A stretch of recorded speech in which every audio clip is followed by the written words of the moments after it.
کل شیء ہر شے کا علم جہاں ذخیرہ فرمایا ہے وہ اسی کو تو شہر علم کہیں گے، اور کس کو شہر علم کہیں گے؟ انا مدینۃ العلم. تو جو کچھ علم ہے وہ ذات مصطفیٰ میں ہے، اور پھر وہاں سے بھی ہمیں کیسے ملے گا؟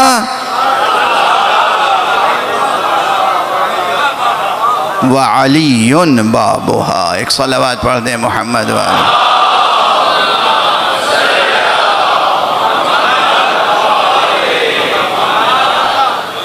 یہ حدیث اس مقام کو بھی روشن کرتی ہے، اور پھر اس سے ہٹ کے وہ حدیث موجود ہے کہ جس میں شیخ صدوق علیہ الرحمہ نے اپنی 2 کتابوں میں، بلکہ 2 سے زائد کتابوں میں اس کو مکرر نقل فرمایا ہے کہ جب یہ آیت نازل ہوئی انا نحن نحیی الموتى ونکتب ما قدموا وآثارهم وکل شیء احصیناہ فی امام مبین، تو حضور جب آیت نازل ہوتی تھی جبرائیل لائے، حضور نے سنا دی،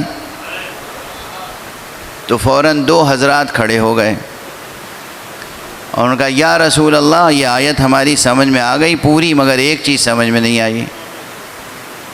کہا کیا سمجھ میں نہیں آیا؟ کہا امام مبین کس کا نام ہے؟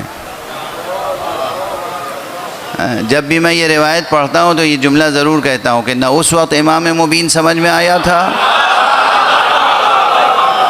اور نہ آج تک امام مبین سمجھ میں آیا. یہی ساری مشکل ہے امت مسلمہ کی.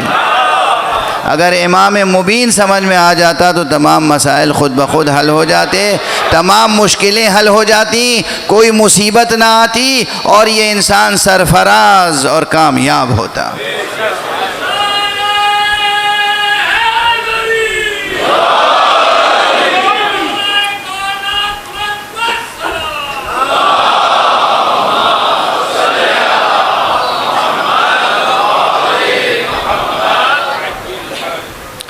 تو آپ پوچھ رہے ہیں اچھا یہ بتائیے ذرا غور کہ اب یہ بیچ میں آ گئی، بس ذہن میں آئے تو میں نے تلاوت کر دی تو روایت یاد آ گئی تو تشریح کرنے لگا اپنے اسلوب میں، ورنہ اور وہ موضوع جو ہے وہ اپنی جگہ محفوظ ہے. اب یہ جو کھڑے ہوئے یہ عرب ہی تھے، بظاہر عرب تھے. اچھا اس میں مشکل کلمہ کون سا ہے؟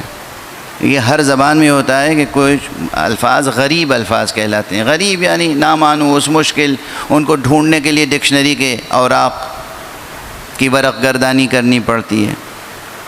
امام عربی زبان کا بہت ہی سادہ سامنے کا کلمہ ہے، اور مبین وہ بھی بہت سادہ کلمہ. مبین یعنی بیان کرنے والا، روشن، بیان گر. امام وہ چیز جو آگے ہو. تو امام مبین میں کون سی بات ہے جو سمجھ میں نہیں آئی؟ انا نحن نحیی الموتى، یہ مشکل مقام تھا، یہ سمجھ میں آ گیا. اتنا آسان تھوڑی ہے یہ مقام. پھر وَنَكْتُبُ مَا قَدَّمُوا وَآثَارَهُمْ، اس پر بھی کوئی سوال نہیں کیا انہوں نے، حالانکہ یہاں بڑی فلسفیانہ گہری باتیں ہیں. آخر میں جو کہا گیا وَكُلَّ شَيْءٍ أَحْصَيْنَاهُ فِي إِمَامٍ مُبِينٍ، اور ہم نے ہر شے کا احصاء کر دیا ہے امام مبین میں. وہ بات سمجھ میں نہیں آئی تو روایت میں ہے جو علامہ شیخ صدوق نے بیان فرمائی ہے کہ حضور نے بھی تأمل فرمایا، فوراً جواب نہیں دیا. سوال کرنے والوں نے خود سوال کو کرتے ہی، اب دیکھیے عجیب کیفیت ہوتی ہے انسان کی اضطراب جہل میں. علم کی کیفیت ہوتی ہے اطمینان، جہل کی کیفیت ہوتی ہے اضطراب، جہل کی کیفیت ہوتی ہے بے چینی. جاہل اپنی جہالت کو چھپانے میں بے چین رہتا ہے. اور جوانان عزیز یہ جملہ یاد رکھیے گا، پہلے بھی کہہ چکا ہوں کہ جہل مٹانے سے مٹ جاتا ہے، چھپانے سے چھپتا نہیں ہے.